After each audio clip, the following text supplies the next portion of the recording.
Hey, Paint Stream. How you guys doing? I'm in a good mood. I waited. It's like 10 o'clock at night. I don't know what time it is, but it's late. It was a gloomy day. It's Halloween, actually. I stayed inside. It rained. It was windy. And, I just wasn't feeling it. I was just kind of in a mood. And I said, I'm not going to do a video. I'm going to go to yoga. And I knew I wasn't going until tonight, a late class. And because I'm supporting one of my teachers. She's teaching in a new studio, so I wanted to support her.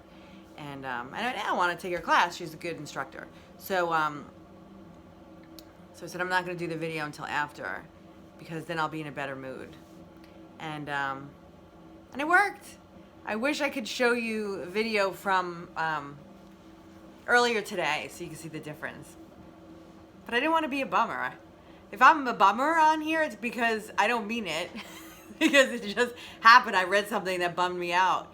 But, or made me sad. And not sad like I'm sad, but sad like, I cry when I get emotional. It's more for feelings of intense love and appreciation of love than it is for sadness' sake, if that makes sense. Anyway, so here I am, and as you can see, I'm in a good mood. So yoga, people, yoga is a key to happiness. Well, Disney World Disney organization they have 4 keys to the kingdom. Offhand, I can't remember. I know the first one is safety. And cleanliness, I'm sure, is one of them. I don't know, look them up. But happiness has many keys too, right? You have to find the ones that unlock your happiness. They're individual for each one of us. But couple I can tell you should try right away: yoga, meditation, get a convertible, sing loudly driving the convertible with the top down, and get a pet. But only get a pet if you can afford it and if you have a place suitable for a pet. Don't get a pet just because you are lonely and sad, because that's just selfish, and then that's not a cure. You want love from this entity, this consciousness being that you're taking care of, but you need to, back to the lessons. You need to give love to get love. So you need to give love to the pet too, and so it can't just be selfish. So get a pet if you're able, and read a lot of books on happiness, and then all the time listen to videos on happiness. If you're really sad. If you're not really sad, clearly you don't need to go to those extremes. But those are the key. Oh, and watch comedies. Watch a lot of comedies. Watch stand up. Take an improv class. That was really fun. Just do things that make you go like this, and keep doing those. Another thing that I thought of today, I was listening to a video and they said something along these lines, but I put it into one thought, is worry is meditation on what you don't want. So, grew up in a home of worriers, Italian, not to disparage any ethnicity, but if you're from the North Jersey area and you have an Italian family, you're probably very familiar with worry. So guilt, I don't know if people say that Roman Catholic guilt. I'm sure it's not universal to all Roman Catholic. I'm not sure of that. It may be. I don't know.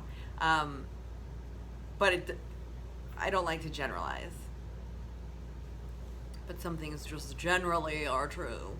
So I know other ethnicities and religions feel the same way about their mothers and grandmothers, but and it's more the women too. I don't know, but I'm not one of those other so I'm not going to say anything.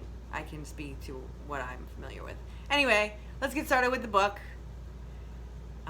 Discomfort and pain is an indication that something in our lives is not right. Discomfort and pain is an indication that something in our lives is not right. Correct.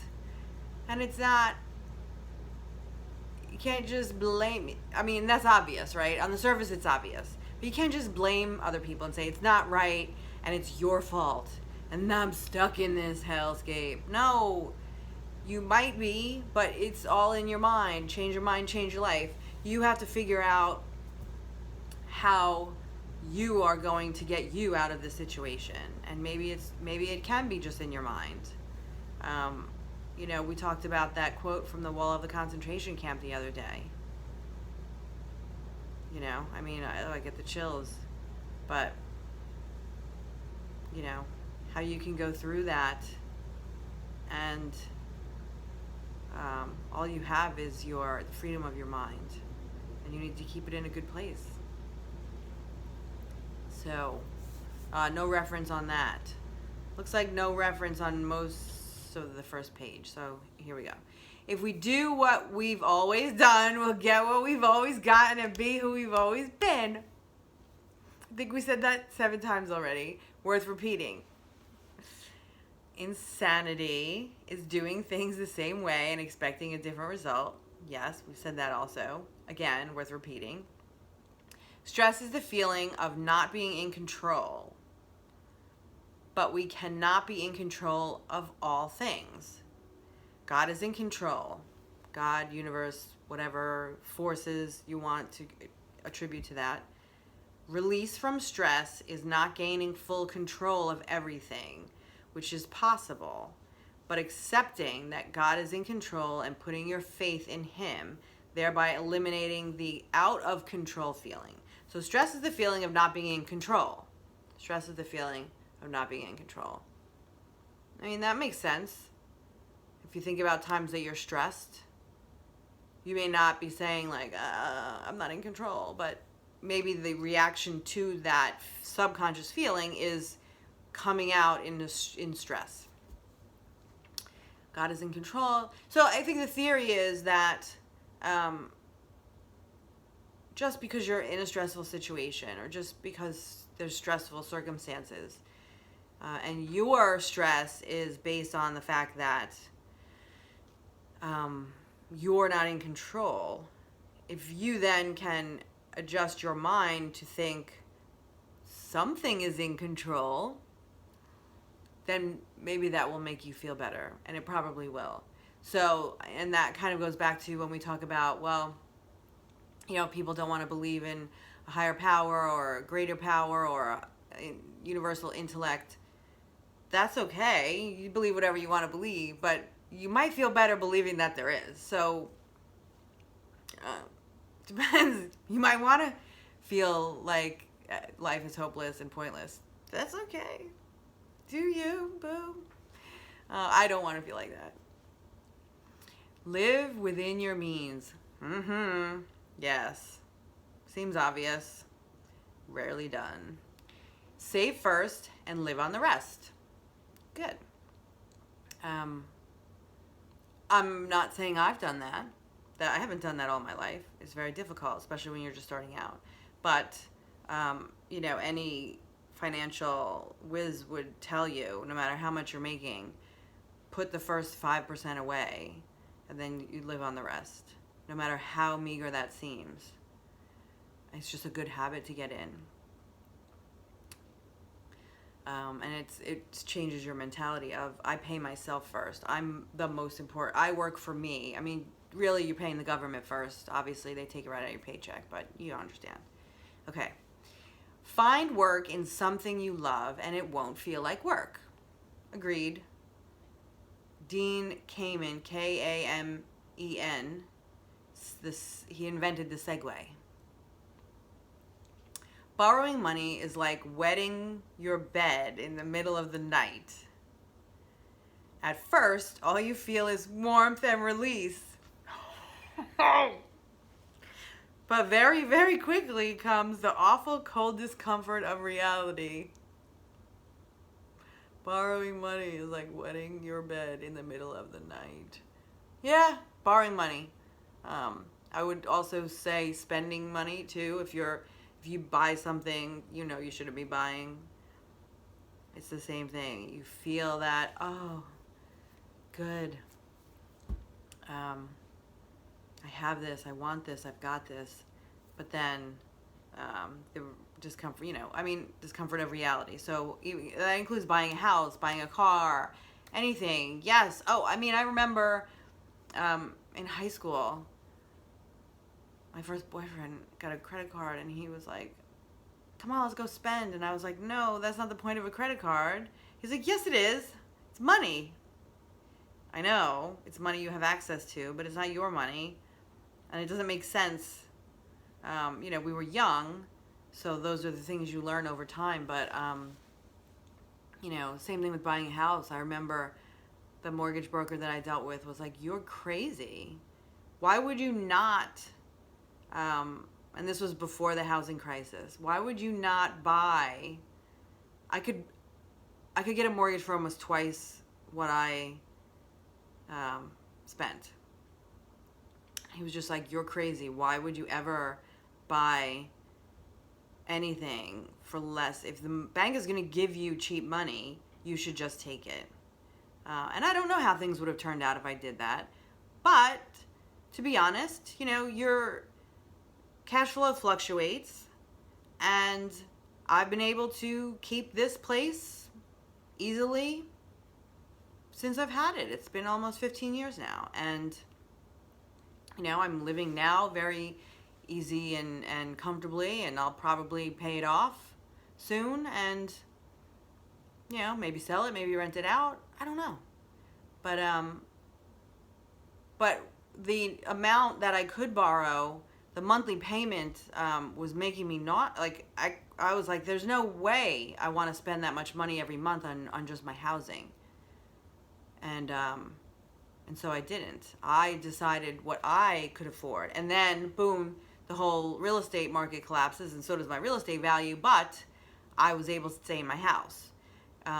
I still have the same house, and I haven't been house poor. I've traveled the world. I have a decent car. I've been able to buy another place. There's a freedom that goes along with that. So don't ever, especially mortgages, don't ever think, oh, the mortgage lender is the expert and they know what I can afford. That whole thing is rigged, not for your benefit, that's for sure. So borrowing money, is there anything more I want to say about that? No, especially borrowing money from family and things like that, it's uncomfortable. Try to avoid it. Material stuff won't make you... Oh, did I say that was from Elizabeth Gilbert? She's an author. I believe she wrote Eat, Pray, Love. I hope I'm right. Material stuff won't make you happy. I know a bunch of really rich guys, and they're no happier than anyone else. That's from Craig Newmark, the founder of Craigslist. Material stuff won't make you happy. I know a bunch of really rich guys, and they're no happier than anyone else. Yeah, they've done studies. There are studies that show that until you make a certain level of income, money will make you happier, right? If you don't have money for heat, you get heat, you're going to be happy. If you can't afford to feed yourself, or if your level of income is constantly making you stressed, and I mean real stress, not like, oh, I can't get a better car, or, oh, I can't go to dinner once a week. That's not real stress. Real stress is like, I don't know if I have a place to live tomorrow. But until you get to that basic level of quality of life, having more money won't really incrementally make you happier. It could make it worse, because you could just be having people ask you for money all the time, and you just have more things to be stressed out about. Or you're paranoid that you'll lose it somehow. Whoever cultivates the golden mean avoids both the poverty of a hovel and the envy of a palace.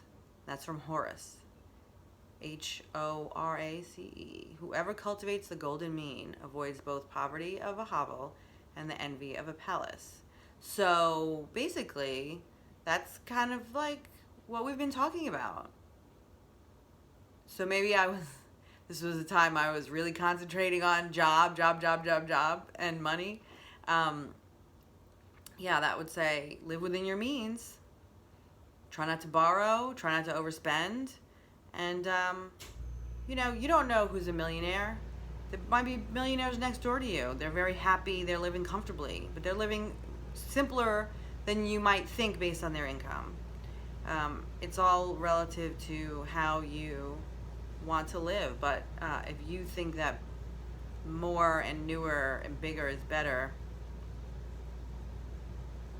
it's better until you get used to it, and then it's not, and then you can't sell it, and then you're stuck with furniture you don't want to move. Anyway, hope you enjoyed that. Oh, this went long. Have a good night. Peace out.